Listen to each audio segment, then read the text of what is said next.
Todos hemos escuchado esta famosa frase que dice que rectificar es de sabios, pero lo que yo me pregunto es hasta qué punto nos damos este permiso para rectificar.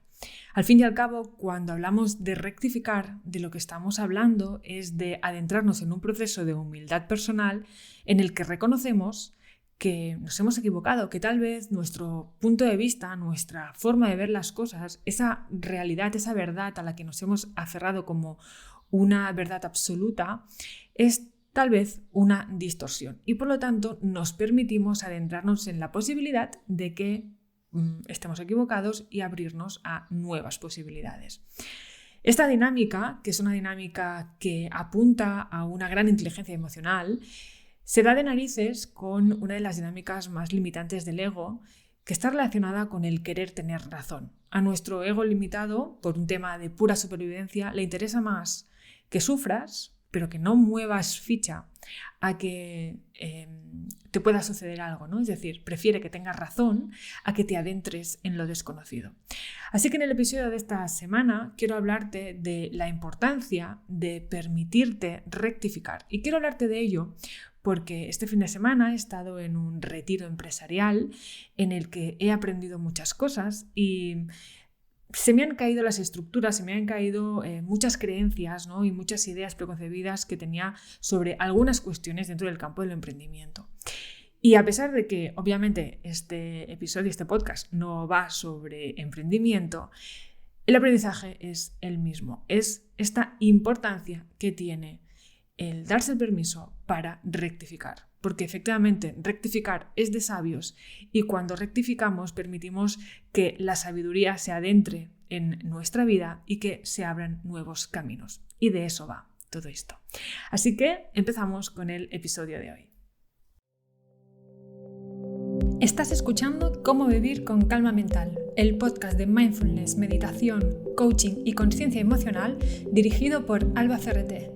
Un podcast que te aporta reflexiones y técnicas para saber cómo gestionar tus emociones y calmar tu mente. Para poder adentrarnos en este episodio de una manera lo más sensata posible, tenemos que establecer algunas bases. Y creo que la más importante de todas es algo que estoy convencidísima de que has oído hablar en muchas ocasiones, que se presenta incluso ya a día de hoy como un concepto tal vez un tanto manido del crecimiento personal, pero que sin embargo, a pesar de estar muy manido, lo cierto es que es una verdad como un templo. Y lo que nos dice esta idea es que no vemos las cosas como son, sino que vemos las cosas como somos. Es decir, el constructo de la realidad, aquello que yo percibo, no habla sobre cómo es la realidad fuera, sino cómo es mi realidad dentro. Es por eso que ante un mismo hecho, distintas personas ven cosas absolutamente distintas, porque aquello que veo no tiene tanto que ver con algo objetivo, sino con la subjetividad que está condicionada pues, por mis experiencias de vida, pues, por mi educación, aquello que he aprendido, aquello que me han enseñado en mi casa, por ejemplo, ¿no? Todo el tema educacional, ¿vale? Millones de cosas. Incluso, obviamente, toda la parte transgeneracional, que esto es un tema aparte, es un súper temazo que nos habla de esas memorias heredadas de nuestros ancestros. Pero esto es otro tema. El caso es que, como ya has oído hablar en muchas ocasiones aquí en el podcast, no llegamos a este mundo pues siendo un papel en blanco, como a lo mejor se pensaba antes, sino que venimos ya como bastante condicionados, ¿no? Obviamente luego pues todo esto se va desarrollando. El tema es que esto lo que hace es reforzar la idea de que cuando percibimos la realidad, cuando nos pasan cosas, no nos pasan porque sean así, punto, sino porque nosotros las procesamos de esta forma. Y una de las cosas que más me sorprendió cuando yo me adentré en la formación de inteligencia emocional fue descubrir dos conceptos clave o dos cuestiones clave, ¿no? Que son, por un lado, los esquemas de pensamiento desadaptativos y, por otro lado, pues las distorsiones cognitivas. De lo que hablan estas dos cosas, al fin y al cabo, es de, digamos, estas distorsiones, ¿no? Estas interpretaciones nocivas, por decirlo de alguna forma, de la realidad, que lo que hacen es que de alguna forma pues percibamos las cosas con un tinte tal vez un tanto negativo, ¿vale? Entonces, de distorsiones hay muchísimas. Lo cierto es que dos grandes investigadores, ¿no?, como Ruiz y Luján, lo que hicieron fue definir 15 distorsiones. Tenemos el filtraje mental, el pensamiento polarizado, etcétera, etcétera, ¿no? Y eso lo que hace es reforzar la necesidad, por ejemplo, de tener razón, que como te decía al principio, es una de las dinámicas del ego limitado que está diseñado única y exclusivamente para preservar el sentido de la identidad, que es algo fundamental para nuestra supervivencia emocional, ¿vale? Es decir, cuando yo me tengo que, cuando alguien pone en duda, pone en jaque la idea de quién yo soy, mi instinto de supervivencia emocional se pone en marcha. Por lo tanto, digamos que nuestra mente, que es una herramienta potentísima, ¿vale?, para desenvolvernos aquí en el mundo, es también potencialmente una gran enemiga si no sabemos cómo la podemos gestionar y cómo la podemos regular. Por lo tanto, muchas de las cosas que percibimos del exterior, lamentablemente, están pasadas por un filtro distorsionado. Así de claro lo digo.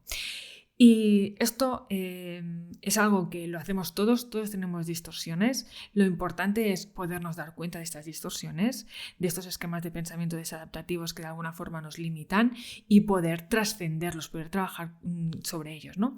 Y ahí viene la importancia del rectificar, porque cuando yo rectifico, cuando me doy cuenta de que a lo mejor he estado percibiendo una distorsión, me estoy dando el permiso para interpretar la realidad de una forma distinta y salgo de esta cárcel mental del yo soy así y esto es así y siempre va a ser así, para adentrarme en la posibilidad de que las cosas sean distintas, de que no tengo la verdad absoluta, de que me faltan puntos de vista, de que si hay personas que lo experimentan distinto que yo, es que tal vez yo estoy viendo algo que los otros no ven o que los otros están viendo posibilidades que yo no veo, etcétera, etcétera. Es decir, salgo de la visión reducida y distorsionada y pequeñita de mi propio mundo para abrirme a nuevas posibilidades. Uno de los principales motivos por los que nos cuesta tantísimo rectificar es porque probablemente a lo largo de nuestra vida hayamos vivido varias experiencias que nos han llevado hasta un punto de dolor, porque tal vez hemos estado repitiendo patrones y eso nos ha hecho sufrir, hasta que llega un momento en el que, para dejar de sufrir y a modo de supervivencia, como te decía antes, decidimos que ese no es nuestro camino. Entonces nos cerramos en banda y lo que hacemos es perpetuar una serie de pensamientos, de comportamientos, de emociones que nos mantienen en el sufrimiento. ¿Eso qué significa? Lo primero que significa es que cuando entonces nos permitimos rectificar porque estamos hasta el gorro de sufrir, entonces lo que somos, aparte de humildes, es valientes, porque en esta valentía está el permiso para adentrarme a una nueva versión de mí en la que abandono el sufrimiento. Pero es que ya no solo abandono el sufrimiento, abandono también todo ese relato mental condicionado que me ha estado machacando a lo largo del tiempo. Abandono todas esas conductas, esos comportamientos asociados a ese relato mental en el que tal vez no he podido desplegar mis alas, no he podido conquistar aquello que realmente yo quería, no he podido acercarme a esa persona que me apetecía, no he podido experimentar X. ¿Te das cuenta de todo lo que aplica, ¿no?, el darse el permiso? Entonces es un camino de humildad y valentía el reconocer que tal vez nos hemos equivocado, el reconocer que tal vez hemos tirado la toalla antes de tiempo. Te cuento todo esto porque este fin de semana, como te decía en la introducción, he estado en un retiro estratégico que ha hecho que me replanteara muchas de las cosas, ideas preconcebidas, juicios que tenía sobre algunos aspectos del emprendimiento, y ha hecho que me diera cuenta de que la necesidad de tener razón y el querer afirmarme, ¿no?, y sentir que soy yo contra el mundo, pues me estaba colocando en una posición de lucha, de guerra contra un aspecto de la realidad que simplemente es. Y esto me ha llevado a reflexionar sobre esta dinámica del querer tener razón, ¿no?, y de lo que nos cuesta adentrarnos en puntos de vista alternativos, ¿no?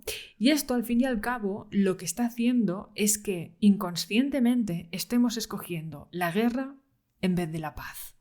Y la paz, estarás de acuerdo conmigo, que para mí es sinónimo de la calma mental, es tal vez uno de los activos más valiosos para el ser humano. Al fin y al cabo, tú que estás escuchando este podcast, estás aquí porque hay una parte de ti que está en guerra y necesita esta calma mental. La calma mental, la paz interior, es a lo que todos aspiramos. Y no me voy a adentrar mucho, ¿no?, en cómo llegar a esa calma mental, porque lo cierto es que no es que se tenga que ir del punto A al punto B, sino que es algo a lo que vamos a necesitar dar espacio, pero bueno, esto es otro tema. La calma mental no puede ser que sea a costa de cualquier tontería, ¿no?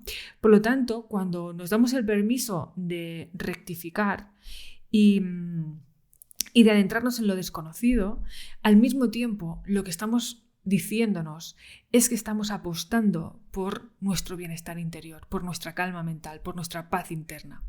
Y esto, desde mi punto de vista, no tiene precio. Por eso te decía que es una gran señal de inteligencia emocional que nos demos cuenta de que a lo mejor hemos estado escogiendo esta guerra para luego poder soltar la guerra y adentrarnos en esta paz.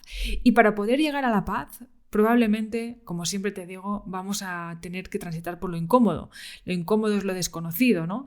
Y es incómodo no porque la situación en sí misma, digamos, sea nociva, sino que para nuestra mente limitada, que siempre quiere tenerlo todo controlado, que siempre necesita adelantarse a los acontecimientos, va a ser una situación de incertidumbre en la que no va a poder agarrarse a nada e inevitablemente pues va a sentir una cierta inestabilidad interna. Pero al mismo tiempo, desde esta mente de principiante, desde este no saber, podemos conquistar nuevas realidades, nuevas verdades que probablemente pues, sean más beneficiosas para nosotros. Así que eso es lo que quería compartir contigo en el episodio de esta semana. Espero que te haya resultado útil. Espero que si conoces a alguien que está como muy aferrada en un punto de vista, en una verdad, que es muy reticente a algo, no sé, ¿no? Y que sin embargo pues sientas que a lo mejor necesita ampliar un poco las miras, que le compartas este episodio si sientes que le puede aportar, obviamente.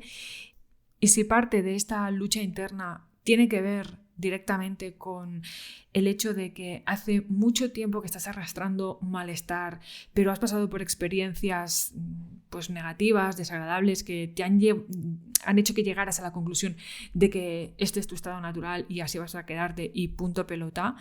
Pero sin embargo dentro de ti hay como una vocecita que dice, oye, es que a lo mejor no es que a lo mejor necesito ver las cosas de otra forma, pues como ya sabes, tengo ya abiertos los procesos de acompañamiento individual y será un enorme placer poder acompañarte en este camino de liberación mental, de desbloqueo interno para adentrarte en el maravilloso camino del autoconocimiento, que no es otro que el maravilloso camino de las múltiples posibilidades en tu vida. Ni más ni menos.